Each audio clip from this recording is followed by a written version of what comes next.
actually streamed live yesterday evening, my time. And I was intrigued to note that in terms of the any comments that the streaming software that I was using, and indeed am using, I couldn't see any comments, but somebody was trying to message me as it was going on, and I knew therefore that something was up, and I guessed that the comments weren't reaching me, so apologies.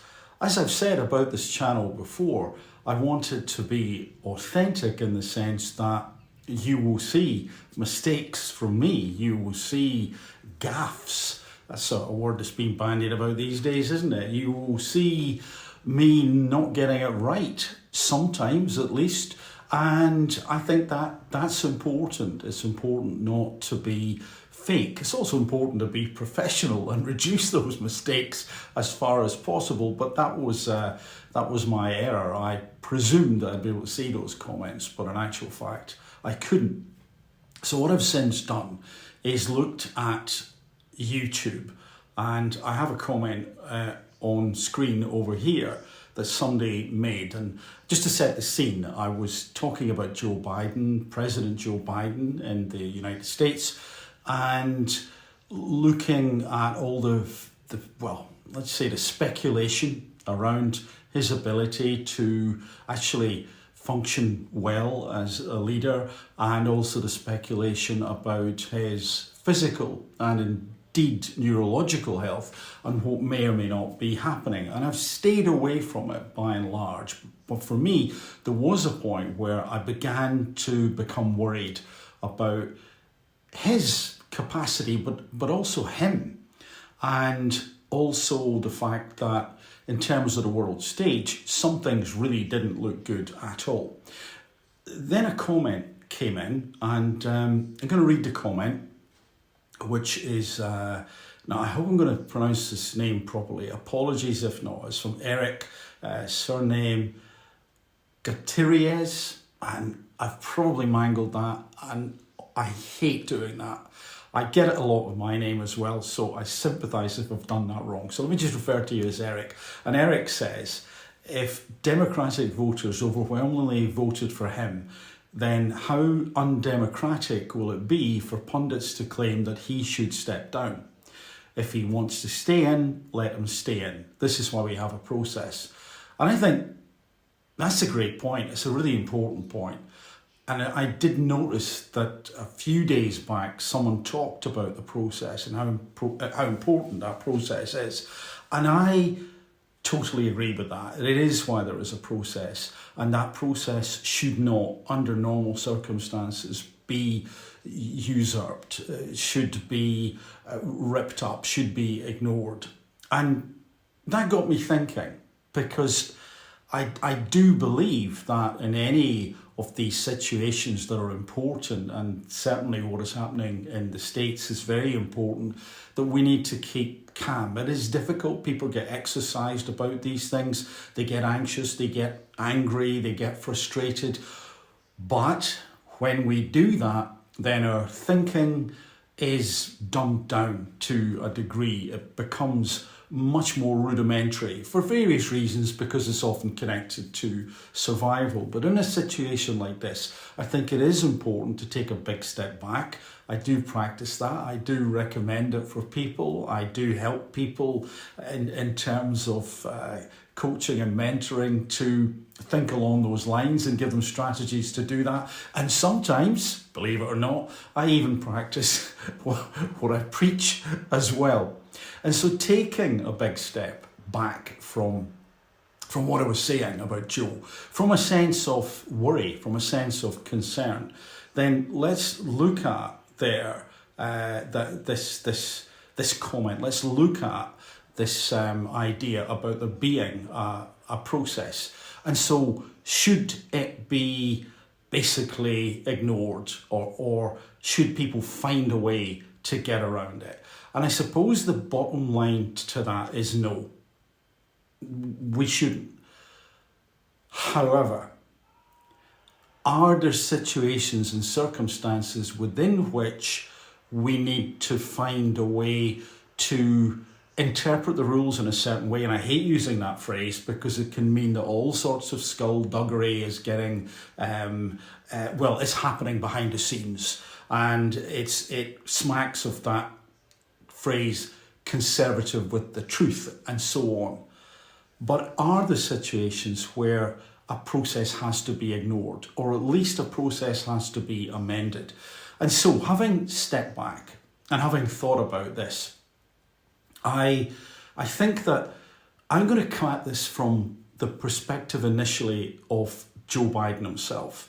The need to look at him as an individual, and I've already said this on more than one occasion, the need to look at his family as people, because it is easy to look at individuals on the world stage, indeed individuals on TV and movies, etc., as being simply that, almost people on a screen who don't really exist in real life. They're caricatures. They don't have feelings like we do. They don't have fears like we do. They don't have, let's say, the simple desires in life, like watching a sunset. No, everything is more dramatic. Everything is more in levels of, let's say, high contrast rather than subtlety in there.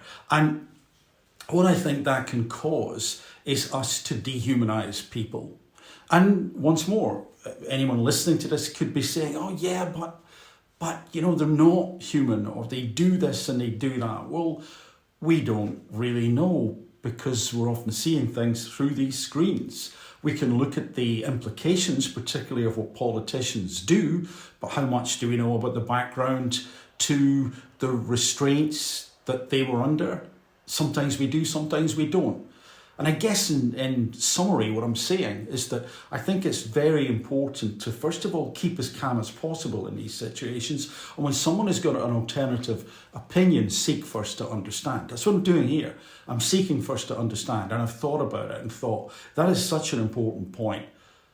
That process, it has to be sacred almost always. Almost always. And maybe it totally has to be sacred. But let me move on then. That initially, my suggestion is that we have to humanize Joe. We have to humanize the family. We have to not demonize, because again, that can skew our thinking. It can cause us to look at situations, phrases, and actions in a way that, well, confirmation bias kicks in. It kicks in, and I'll come back to that shortly, because I think that's an important point. So what I would say in terms of that process, if Joe wants to stay in, should he stay in? The first answer to that, there's more than one, there is a however, but the first answer to that is absolutely. That process should not be impacted. Absolutely, if he wants to stay in, he should stay in. He seems determined. I saw a recent talk, I think, was it today or yesterday, and he seemed to be much more vigorous. So he's obviously digging deep. And then we get on to, but how is Joe doing? So once more, let's look at the person in the first instance. How is he doing? At this point, I don't know. He could sail through the next few days. He could have all that vigor, all that strength, all that clarity of thought, all that ability to access a complex lexicon in real time and be articulate and funny and profound and focused and all those things. He may do that. And do you know what I hope he does? I hope he does, because it's not only important for the country and the West that any leader is seen to be competent and, to use that phrase again, on the ball, but also I hope he is because it means that he's at least not overwhelmed by the attention, the media. And as I said, I think I mentioned this yesterday, the fact that he could well be under a lot of pressure. So in terms of the humanitarian aspect, humanising Joe, humanising his family, I hope for those reasons alone that he is doing well and is enjoying, if that's the right word, what his function is as the president, and certainly specifically over these next few days. So I hope that's happening for those two main reasons. I also then have to ask the question about Joe also as the human, as the person that we should care about. Even if you despise him as a politician or the politics, we should not lose our ability to empathise with people. Because if we hate, whether it's him or Trump or someone else, then we can become that which we despise. It is a kind of universal law, I believe, that, someone's done us wrong and we'll seek vengeance, but in seeking vengeance and even carrying it out, we become as bad as, if not worse. That's an extreme version. And I know it can be difficult. I know it can be difficult to take that big deep breath and say, okay, let me look at this individual as a person. Let me look at Trump as a person with fears, hopes, anxieties, frailties, and the same thing with Joe. So on that particular note, in the same sense that I hope he's okay, I also need to consider him as this individual who may not be okay. And so to keep this process, to keep us aligned with a process that is democratic and not to have some sort of witch hunt, and again, there is to a degree something like it with the media frenzy, I don't think that's right at all. Then is there a point, however, where Joe needs to step down? And I guess that's at the crux of it. And can we hold those two ideas in our heads at the same time? People may support Joe, really like him, or at least think, well, do you know what? He deserves, as a person, all the support and I suppose benefit of the doubt that anyone else would get, even if we don't like him. There's that, but there's also, at what point is he vulnerable? At what point is he being pushed to really go beyond actually his limits in terms of energy and in terms of cognitive ability and in terms of handling the pressure and therefore in terms of doing the job? Now, I don't know the answer to that, but I'll give you an analogy, and it's not an analogy that's too far removed from what is happening, and that is, if I'm just going to click on this in case there are any messages that maybe I'll be able to see this time if I can't see them here. And so imagine this. Let's say that you have a relative and they're getting on a bit and you find that they are struggling. They're beginning to not do some things too well. Suppose there's a point where you think they shouldn't be driving that car because it's dangerous for them and other people. Is there a point, therefore, where you might have to just quietly take that car away? Depending on the situation, maybe you've got to try misdirection. Maybe you've got to be a little bit vague about what's happened, why the car isn't there, because you don't want to be cruel. Is there a situation where you may take something away that's perhaps a sharp object from someone? And I'm not talking about Joe Biden here, I'm talking about family members, and I've seen this happen. I've had to make some of these decisions, and maybe you have as well. And that's really tough. It's really, really difficult because you do not want to see that individual that you love, that you care about, that you admire and you respect getting into a place and a space in their life where they can't do the things that they used to be able to do. But you have to make that decision to protect them and potentially also other people. So I guess I would put the question out there. Is there a point where Joe is perhaps in danger of being in situations where he is damaging himself, damaging his reputation, being made to look foolish, being made to look vulnerable, and perhaps a little bit fragile? Is there a point where, in doing so, he damages other people? The belief from other nations about the capacity of the US to function well. And again, remember, some of the people that are looking at this stuff they're not friendly, particularly. And so I guess that's that tipping point, isn't it? And at that point, if the democratic process is to be followed, are there rules and regulations which say we have to relieve this individual, or we have to ask him in this case, to step down? And no doubt there are a lot of people on the planet who will know inside out the legislation and the processes involved in that. I do not, and I do not claim to be. For the moment, I'm asking a rhetorical question, a question to perhaps consider. Is there a point? Is there a tipping point? And of course, I think there must be. I'm not going to dodge the answer to that one. I'm not a politician, because some of them dodge answers, don't they? I'm not specifically pointing a finger at Joe at all. It seems to be a thing.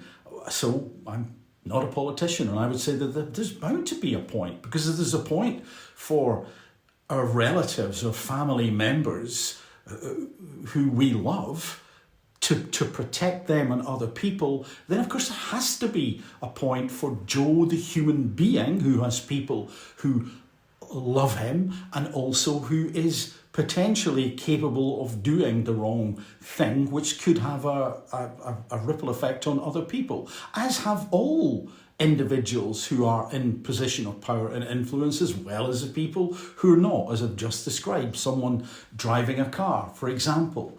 And so there is that tipping point. Has it been reached? I don't know. And does he deserve a bit of time? Yes, I think he does.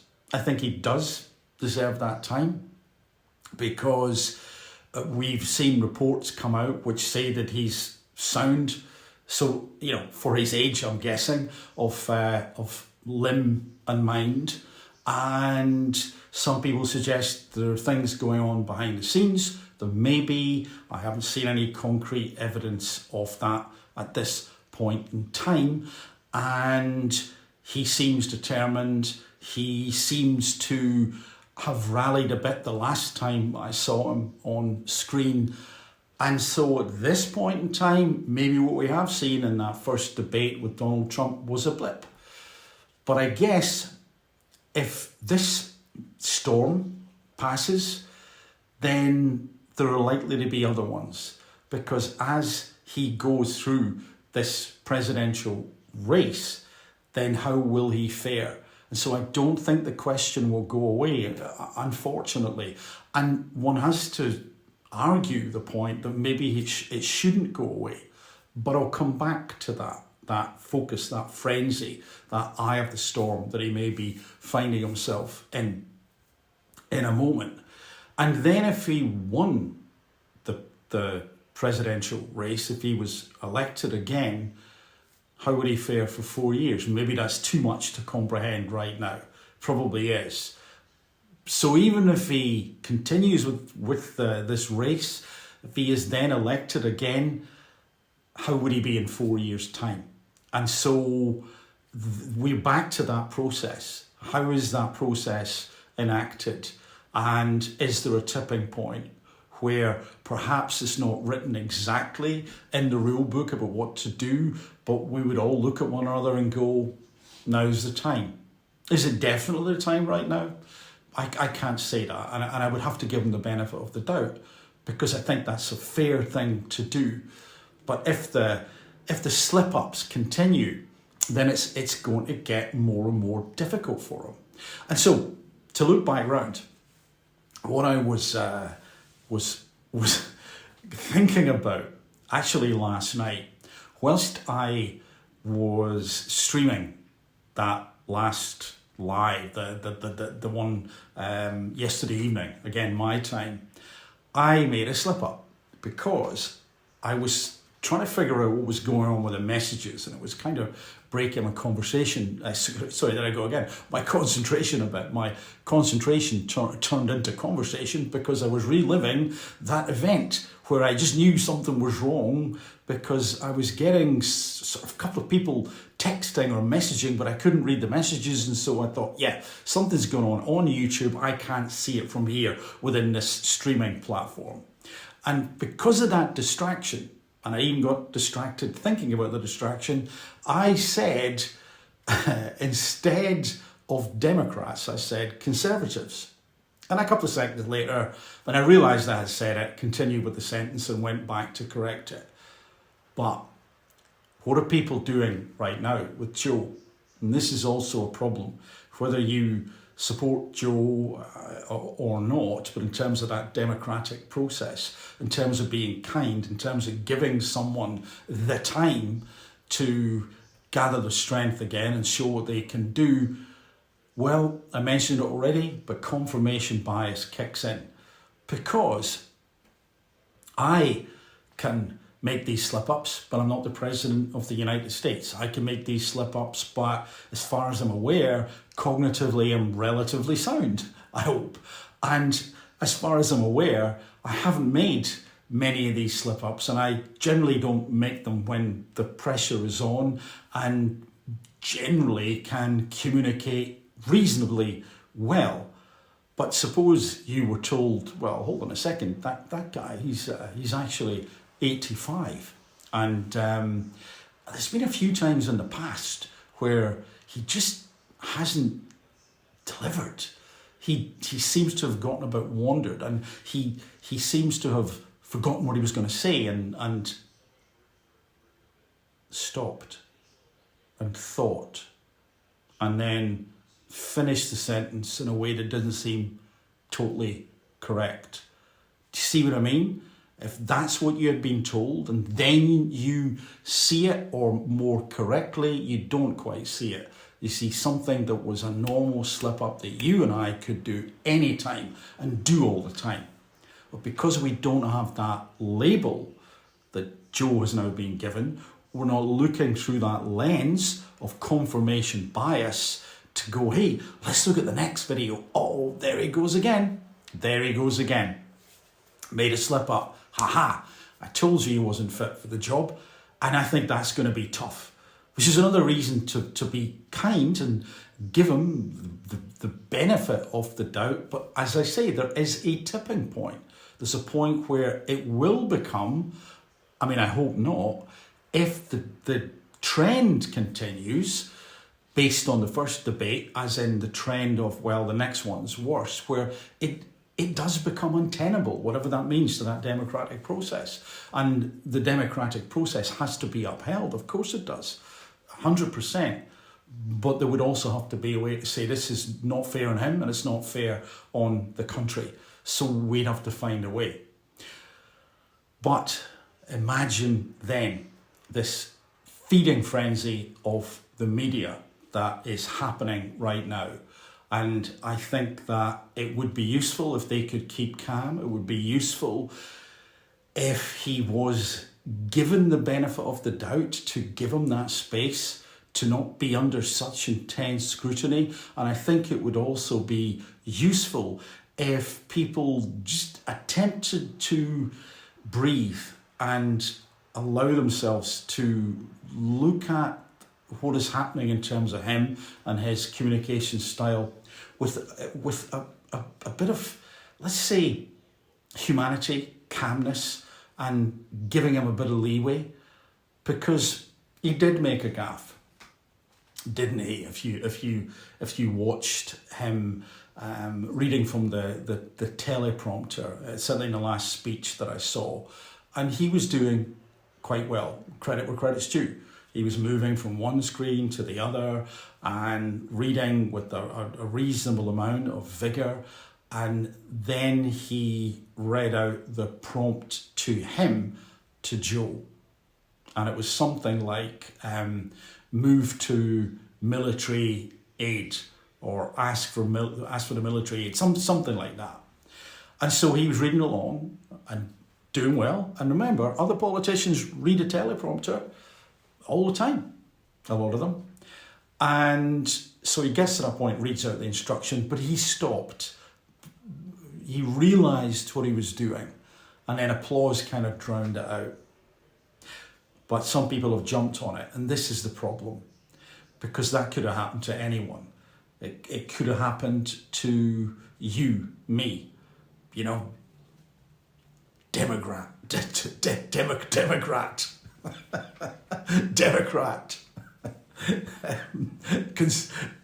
conserving. Easy to get it mixed up in the moment. And imagine the pressure he's under. And if you've ever read from a teleprompter, it's not necessarily that much of an improvement. Sometimes you're better just doing it live, because if you're reading it from a teleprompter, you've got to try and get the right cadence in and figure out where the full stops are so that it doesn't sound totally bizarre. And as I said, you and I can get away with it because people just go, well, we screw up all the time. That's what I was saying about being authentic. And in being authentic, you'll see mistakes. You'll see me make mistakes. You'll see me screw up. You hopefully see me doing some things reasonably well. But I'm not being looked at through that lens, and I haven't been given that label of a certain age and question marks over the, well, let's say some communication abilities or not. So the process, the democratic process should be followed, but I think there has to be some sort of tipping point. I don't know where or when that is. I hope it isn't reached, of course. It's not what I'm saying or suggesting. I think Joe has to be given time, but I also want to put the message out. I'm telling myself as much as anyone else that we have to look at him as the human. But to look at him as the human and have some empathy, then there's got to be a way that he's under less pressure, if at all possible, and allowed the occasional slip up, because everyone makes them. But with one eye also on, at what point does it get too bad? And we have to then, in terms of being kind to him as well and kind to ourselves, be aware of confirmation bias and ask ourselves the question, have you or I ever slipped up? Yes, for me, absolutely. Do it all the time. And is that what we're seeing? Is it just something that's normal? And have you or I ever been under such intense scrutiny? I certainly haven't. I've used a teleprompter, I don't like it, and I find it a little bit difficult. So for him to do what he did, could have been anyone. Could have been us. Could have been another politician. So can we dial it down? Can we give him that space? I think he deserves it. I'm not 100% sure that he will be given that space, although I hope so. Anyway, those are my thoughts. I haven't seen any messages coming in. I've maybe missed them again. If so, apologies. I hope you found that interesting. Let me know your thoughts. For the moment, from me, bye for now. Bye-bye.